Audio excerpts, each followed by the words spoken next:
तो आज का जो हमारा टॉपिक है वो है क्रोनिग-पेनी मॉडल। क्रोनिग-पेनी मॉडल क्या होता है ये हम देखेंगे। तो आगे देखते हैं। Kronig Penney model is a simplified model for an electron in a one dimensional periodic potential. यहाँ पर क्रोनिग-पेनी मॉडल एक सिंप्लीफाइड मॉडल है एक इलेक्ट्रॉन का वन डायमेंशनल पीरियोडिक पोटेंशियल में। अब पीरियोडिक पोटेंशियल क्या होता है उसको हम लोग जानेंगे। उसके लिए हमने यहाँ पर एक एग्ज़ाम्पल लिया है क्रिस्टल लैटिस का, जो आगे हम लोग मैं दिखाती हूँ आपको यहाँ। तो इस तरह से कुछ सॉलिड का स्ट्रक्चर बनता है इसमें, जैसा कि इस चित्र में दिखाया गया है, जिसे हम क्रिस्टल लैटिस कहते हैं। यहाँ पे हमने पॉजिटिव आयन और साथ ही साथ कुछ फ्री इलेक्ट्रॉन भी है लिया हुआ है। और आप जानते हैं कि मेटल्स में कुछ ना कुछ फ्री इलेक्ट्रॉन भी होते ही हैं। और यहाँ पे हमने जो लैटिस लिया है वो वन डायमेंशनल है, जो यहाँ पर मैंने नीचे मेंशन किया है डायग्राम के नीचे, लैटिस वन डायमेंशनल। अब यहाँ पर आप जानते ही हैं कि ये फ्री इलेक्ट्रॉन जो है वो सॉलिड में मूव कर सकता है। तो सॉलिड में जब ये मूव करेगा तो इस पर कुछ ना कुछ पोटेंशियल लगेगा पॉजिटिव आयन की वजह से। तो जो पोटेंशियल होगा वो दो पॉजिटिव आयन के बीच में मैक्सिमम होगा और पॉजिटिव आयन के पास में मिनिमम होगा, यानी लगभग ज़ीरो के बराबर होगा। तो यहाँ पर पोटेंशियल इंक्रीज़ और डिक्रीज़ होता ही रहेगा। तो यहाँ पर आप देख सकते हैं कि पोटेंशियल क्या कर रहा है, अपने आप को रिपीट कर रहा है। तो इसीलिए हम कह सकते हैं, जो कि फ्री इलेक्ट्रॉन मॉडल के केस में बनता है, कि सॉलिड में जो पोटेंशियल होता है वो यूनिफॉर्म मोशन में होता है। तो इसी को हम क्या कहते हैं, पीरियोडिक पोटेंशियल।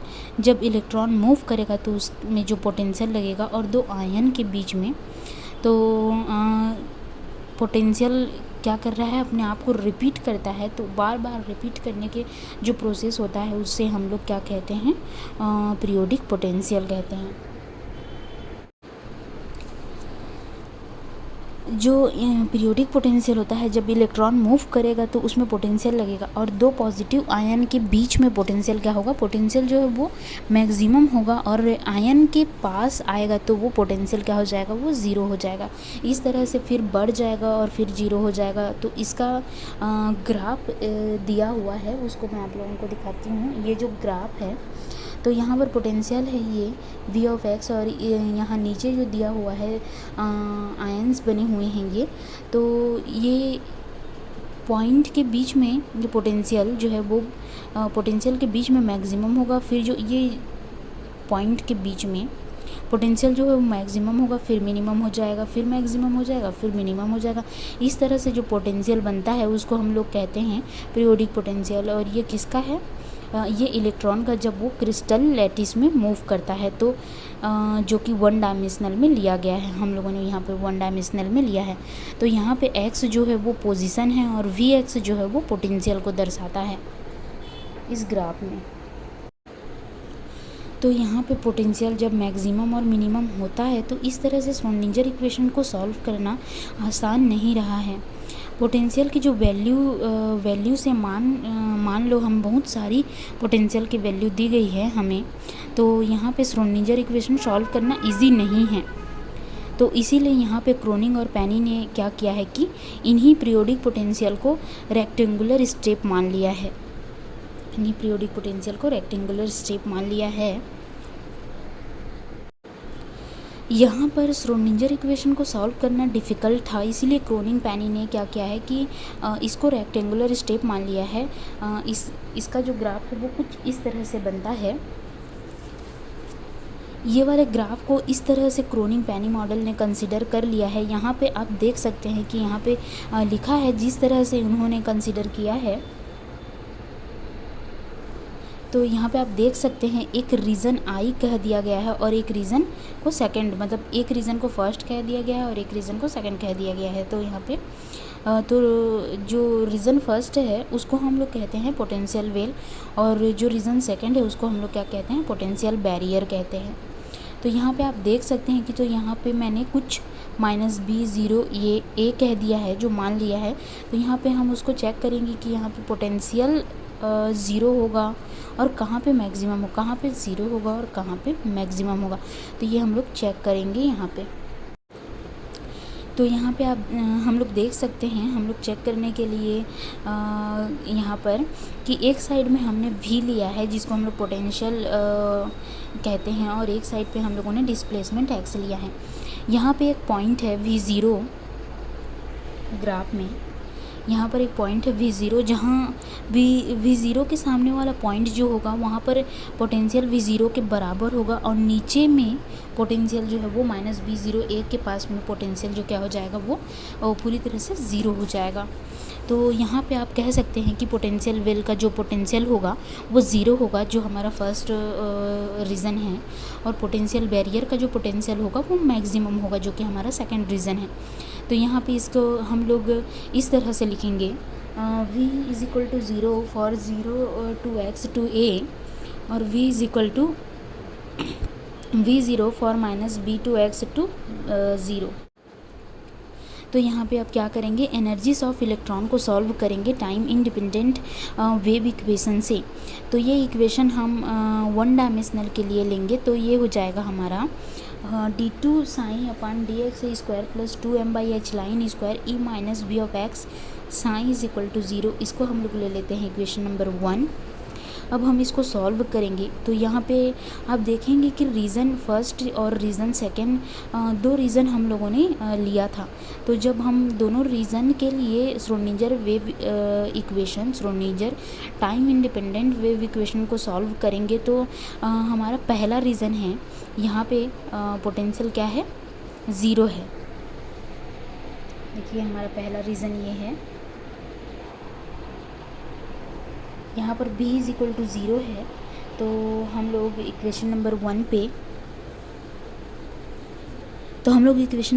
पे Vx के प्लेस पे हम लोग 0 रख देते हैं, तो हमारे पास केवल E बचेगा। तो ये इक्वेशन हमारा फर्स्ट रीज़न के लिए है। तो ये हो जाएगा हमारा d2 psi upon dx square plus 2m upon h line square E psi is equal to 0। इसको हम लोग ले लेते हैं इक्वेशन नंबर 2, जो कि 0 से ए तक के लिए है। फिर सिमिलरली हम लोग इक्वेशन नंबर 2, तो सेम हम लोग रीज़न 2 के लिए सॉल्व करेंगे। तो यहाँ पर ये v के प्लेस पे क्या हो जाएगा, v0 हो जाएगा, और हमें जो इक्वेशन मिलेगा वो इस प्रकार मिलेगा। देखिए d2 psi upon dx square plus 2m/h line square e minus v0 psi is equal to 0। इसको हम लोग ले लेते हैं इक्वेशन नंबर 3, जो कि -b से 0 के लिए है। यहाँ पे हम क्या करेंगे, 2m/e अपन h लाइन स्क्वायर को एक नई क्वांटिटी अल्फ़ा स्क्वायर मान लेंगे, और 2m upon h line square इसको हम लोग उल्टा कर देते हैं, v0 माइनस e कर देते हैं। तो इसको हम लोग बीटा स्क्वायर मान लेंगे, इसको अपोजिट कर देंगे। तो यहाँ पर हम लोग मान लेंगे अल्फ़ा स्क्वायर और बीटा स्क्वायर। तो अब हम मान को इक्वेशन नंबर 2 और इक्वेशन नंबर 3 में पुट करेंगे, तो हमें क्या मिलेगा यहाँ से देखते हैं। इक्वेशन नंबर 2 जो है वो हमारा हो जाएगा d2 psi upon dx square plus alpha square psi is equal to 0। इसको हम लोग ले लेंगे इक्वेशन नंबर 4, जो कि 0 से a तक के लिए है। और हमारा इक्वेशन नंबर 3 जो है वो हो जाएगा d2 psi upon dx square minus beta square psi is equal to 0। इसको हम लोग ले लेंगे इक्वेशन नंबर 5, जो कि -b से 0 तक के लिए होगा। अब इन दोनों इक्वेशन का वेव फंक्शन सॉल्यूशन जो है, वेव फंक्शन सॉल्यूशन जो होगा वो हमारा इस प्रकार से होगा, psi is equal to E I K X U X is equal to, इसको हम लोग ले लेते हैं इक्वेशन नंबर 6। यहाँ पे जो यू एक्स है वो हम कह सकते हैं कि जो पीरियोडिक फंक्शन है, मतलब यहाँ पर जो यू एक्स है उसको हम लोग कह सकते हैं कि वो पीरियोडिक फंक्शन है, और ई जो है आप जानते ही हैं कि वो एक्सपोनेंशियल फंक्शन है, और साइन क्या है, वो वेव फंक्शन है। इसको बताया था ब्लोच ने, ये जो इक्वेशन है उसको बताया था ब्लॉक ने, इसे हम ब्लॉक थ्योरम भी कह सकते हैं। तो अब इक्वेशन 6 का जो है वो उसको हम लोग ट्वाइस डिफ्रेंशिएट करेंगे विथ रिस्पेक्ट टू एक्स।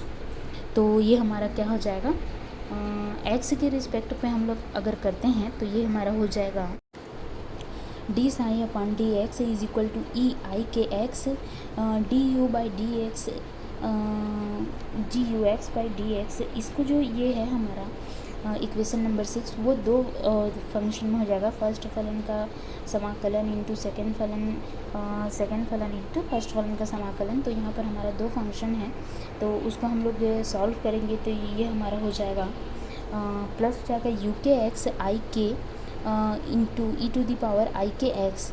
इसको हम लोग सेकेंड बार डिफ्रेंशिएट करेंगे तो ये हो जाएगा हमारा D two psi upon D X square is equal to E का power I K X D two U upon D X square plus D U upon D X I K into E का power I K x plus you के आई K into E का power I K x plus I K into E का power I K X D U by D X. इसको हम लोग थोड़ा सा simplify करेंगे तो ये हमारा हो जाएगा D two psi upon D X square is equal to E का power I K x.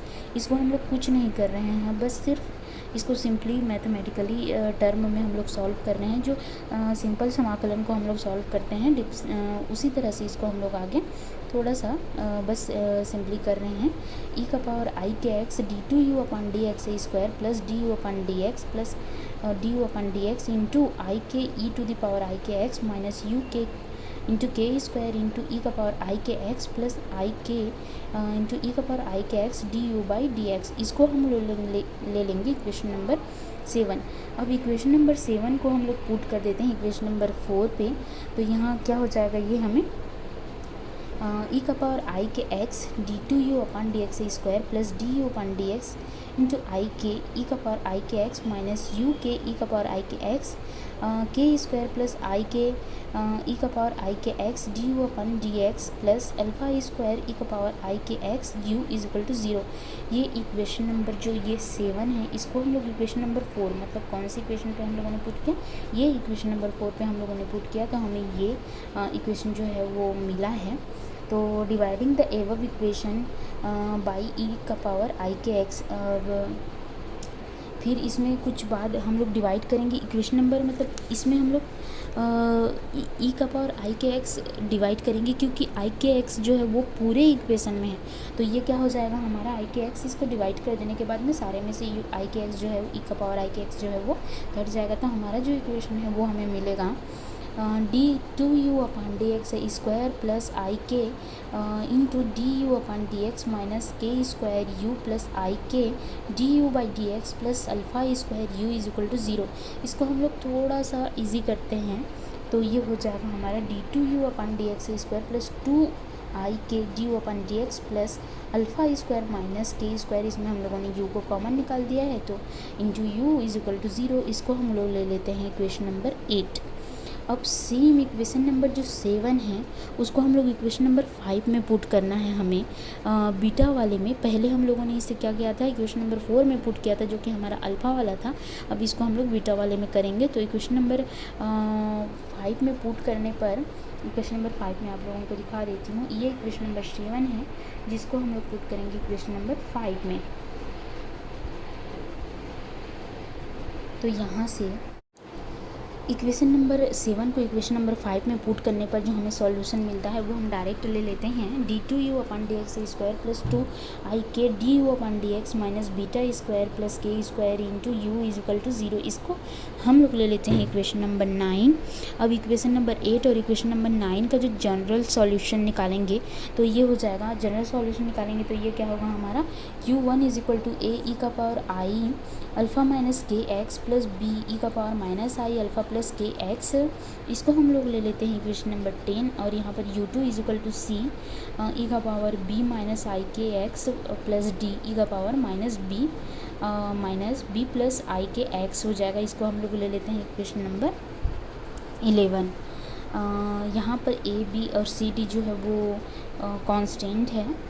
Now solving equation 10 and equation 11 we get, अब हम इक्वेशन नंबर 11 और इक्वेशन नंबर 10 को सॉल्व करेंगे मैट्रिक्स मेथड में।